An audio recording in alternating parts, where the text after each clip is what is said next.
ప్రాణహిత ప్రాజెక్టుకు ప్రాణం పోయాలన్న తెలంగాణ సీఎం రేవంత్ రెడ్డి ప్రయత్నాలకు మహారాష్ట్ర ముఖ్యమంత్రి దేవేంద్ర ఫడ్నవీస్ మోకాలడ్డుతున్నారు. తుమ్మిడిహట్టి బ్యారేజ్ ఎత్తు అంశంపై ఉన్న వివాదాన్ని చర్చల ద్వారా పరిష్కరించుకోవాలన్న రేవంత్ రెడ్డి సూచనను ఫడ్నవీస్ బేఖాతరు చేస్తున్నారనే విమర్శలు ఉన్నాయి. త్వరలో రెండు రాష్ట్రాల ముఖ్యమంత్రుల భేటీ ఉంటుందని మహారాష్ట్ర సాగునీటి సలహాదారు వెదిరే శ్రీరామ్ ప్రకటించినా ఇప్పటి వరకు సమావేశం లేకపోవడానికి కారణమేంటి? తెలంగాణ విజ్ఞప్తుల్ని మహారాష్ట్ర సర్కారు తేలిగ్గా తీసుకుంటోందా? Was a story. Pranahita project Telangana గ్రామసీమల సస్యశ్యామలానికి పునాది. రైతన్నల కళ్లలో ఆనందం చూడాలనే లక్ష్యంతో తలపెట్టిన మహాజల యజ్ఞం ప్రాణహిత. నీటి బొట్టును వృధా చేయకుండా ప్రతి ఎకరాకు నీరందించాలనే తపనలో భాగంగా తలపెట్టిన ఈ ప్రాజెక్టు పట్టాలెక్కడంలో తీవ్ర జాప్యం జరుగుతోంది. తెలంగాణ జలతృష్ణను తీర్చే ప్రాణహిత ప్రాజెక్టుకు మళ్లీ జీవం పోయాలని ప్రయత్నిస్తున్న అంతర్రాష్ట్ర సమస్య అడ్డు వస్తోంది. రైతుల అభివృద్ధి ధ్యేయంగా అడుగులు వేసి సాగునీటి అద్భుతాన్ని ఆవిష్కరించాలన్న తెలంగాణ ప్రభుత్వ ప్రయత్నాలకు మహారాష్ట్ర అడ్డుకట్ట వేస్తోంది. ప్రాజెక్టులో కీలకమైన తుమ్మిడిహెట్టి బ్యారేజ్ ఎత్తుపై ఇంకా క్లారిటీ రాకపోవడంతో పరిస్థితి ఎక్కడ వేసిన గొంగడి అక్కడే అన్న చందంగా మారింది. బ్యారేజ్ ఎత్తు పెంపునకు పొరుగున ఉన్న మహారాష్ట్ర సర్కార్ అనుమతి ఇవ్వాల్సి ఉంది. 148 మీటర్ల ఎత్తు వరకు మాత్రమే గతంలో మహారాష్ట్రతో ఒప్పందం జరిగింది. కానీ గ్రావిటీ గురుత్వాకర్షణ శక్తి ద్వారా ఉత్తర తెలంగాణ జిల్లాలకు సాగునీరు అందాలంటే కనీసం 150 మీటర్ల ఎత్తు ఉండాలని ఇరిగేషన్ నిపుణులు తేల్చారు. ఇంజనీర్ల సూచనలతో ముఖ్యమంత్రి రేవంత్ రెడ్డి ఈ ప్రతిపాదనకు గ్రీన్ సిగ్నల్ ఇచ్చారు.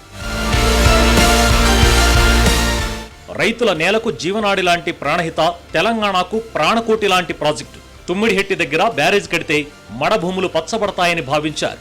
ఉమ్మడి ఏపీ 2008లో కాంగ్రెస్ ప్రభుత్వం ప్రాణహిత చేవెళ్ల సుజల స్రవంతి ఎత్తిపోతల పథకానికి శ్రీకారం చుట్టింది. కొమరంభీం జిల్లా కౌటాల మండలం తుమ్మిడిహెట్టి దగ్గర ప్రాణహిత నదిపై బ్యారేజ్ నిర్మించి అక్కడ నుంచి నీటిని ఎల్లంపల్లి బ్యారేజ్ మీదుగా చేవెళ్ల వరకు సాగుకు అందించేలా డిజైన్ చేశారు. భూసేకరణ, కాలువల నిర్మాణం కోసం వేల కోట్ల రూపాయలు అప్పట్లో ఖర్చు చేశారు. కానీ బ్యారేజ్ ఎత్తు విషయంలో మహారాష్ట్ర ప్రభుత్వ అభ్యంతరంతో ప్రాజెక్టు ముందుకు సాగలేదు. తెలంగాణ ఆవిర్భవించిన తర్వాత అప్పటి సీఎం కేసీఆర్ ప్రభుత్వం మహారాష్ట్రతో సంప్రదింపులు జరిపింది. కానీ 152 మీటర్ల ఎత్తులో బ్యారేజ్ నిర్మాణానికి నిరాకరించింది. దీంతో డిజైన్ మార్చేసిన కేసీఆర్ కాళేశ్వరం ప్రాజెక్టును నిర్మించిన విషయాన్ని గుర్తుపెట్టుకోవాలి. ప్రాజెక్టు రూపం మారిన రైతన్న ఆశ మాత్రం ప్రాణహితపైనే ఉంది. మరోవైపు కాళేశ్వరంతో ఉమ్మడి ఆదిలాబాద్ జిల్లాకు ఎలాంటి ప్రయోజనం లేకపోవడంతో అధికారంలోకి వచ్చిన తర్వాత తుమ్మిడిహెట్టి బ్యారేజ్ నిర్మిస్తామని కాంగ్రెస్ హామీ ఇచ్చింది.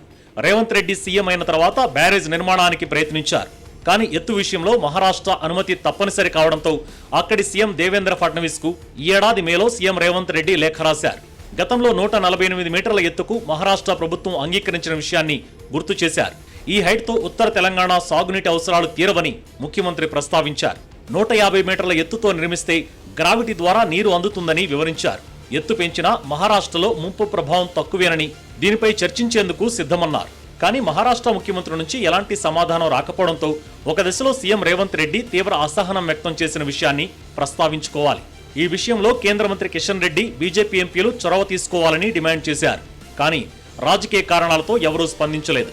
కమలం ఎంపీల చొరవతో చర్చలు జరిగి రేవంత్ రెడ్డి మహారాష్ట్ర ముఖ్యమంత్రి దేవేంద్ర ఫడ్నవీస్ ను ఒప్పిస్తే ఆ క్రెడిట్ కాంగ్రెస్ కు దక్కుతుంది. దీంతో తెలంగాణలో తమకు రాజకీయంగా కష్టాలు తప్పవన్న ఉద్దేశంతో బీజేపీ నేతలు స్పందించలేదనే విశ్లేషణలు ఉన్నాయి. తెలంగాణ ప్రజల ప్రయోజనాల కంటే రాజకీయాలకే కమలనాథులు ఎక్కువ ప్రాధాన్యత ఇస్తున్నారనే మాట వినిపిస్తోంది. ఈ క్రమంలో ప్రాణహిత ప్రాజెక్టును పట్టాలెక్కించేందుకు పట్టు వదలని విక్రమార్కుడిలా ప్రయత్నిస్తున్న సీఎం రేవంత్ రెడ్డి నీతి ఆయోగ్ భేటీకి ఢిల్లీ వెళ్లినప్పుడు ప్రధాని మోదీతో ప్రత్యేకంగా సమావేశమయ్యారు. తుమ్మిడిహెట్టి బ్యారేజ్ నిర్మాణంలో ఎదురవుతున్న అవాంతరాలను పీఎం దృష్టికి తీసుకెళ్లారు. ప్రాజెక్టు ఎత్తు విషయంలో మహారాష్ట్రతో చర్చలకు సహకరించాలని కోరారు. పొరుగు రాష్ట్రంలో ముంపు నష్టాన్ని తెలంగాణ భరిస్తుందని హామీ ఇచ్చారు. బ్యారేజ్ నిర్మాణంతో వెనుకబడిన ప్రాంతాలకు ప్రాణం పోసినట్లవుతుందని మోదీకి విజ్ఞప్తి చేశారు. ఏం జరిగిందో తెలియదు కానీ మహారాష్ట్ర సీఎం ఫడ్నవీస్ కు జలవనరుల సలహాదారునిగా బాధ్యతలు నిర్వర్తిస్తున్న వెదెల శ్రీరామ్ ఇటీవల స్పందించారు. వారం 10 రోజుల్లోనే తెలంగాణ, మహారాష్ట్ర ముఖ్యమంత్రుల భేటీ ఉంటుందని ప్రకటించారు. కానీ రోజులు గడుస్తున్నా భేటీ ఎప్పుడనే అంశంపై ఇంకా క్లారిటీ రాలేదు.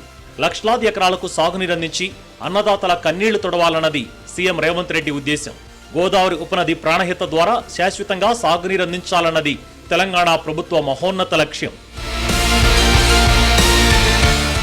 నిజానికి ఇద్దరు ముఖ్యమంత్రులు కూర్చుంటే రెండు రాష్ట్రాల మధ్య ఉన్న జల వివాదాలు, ముఖ్యంగా గోదావరి నీటి వినియోగంపై అనుమానాలు నివృత్తి అయ్యే అవకాశం ఉంటుంది. పైగా అంతర్రాష్ట్ర జల వివాదాలను ఆయా రాష్ట్రాలు చర్చల ద్వారా పరిష్కరించుకోవాలని ప్రధాని మోదీ కూడా గతంలో సూచించారు.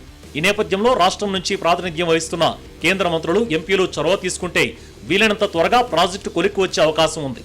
తెలంగాణ గ్రామీణ గుండెను తడిపే అమృతధార ప్రాణహిత సుజల స్రవంతి సమస్య పరిష్కారానికి ఈ దిశగా చర్యలు ఉంటాయో లేదో, ఈ సాగునీటి స్వప్నం ఎప్పటికి సాకారమవుతుందో చూడాలి.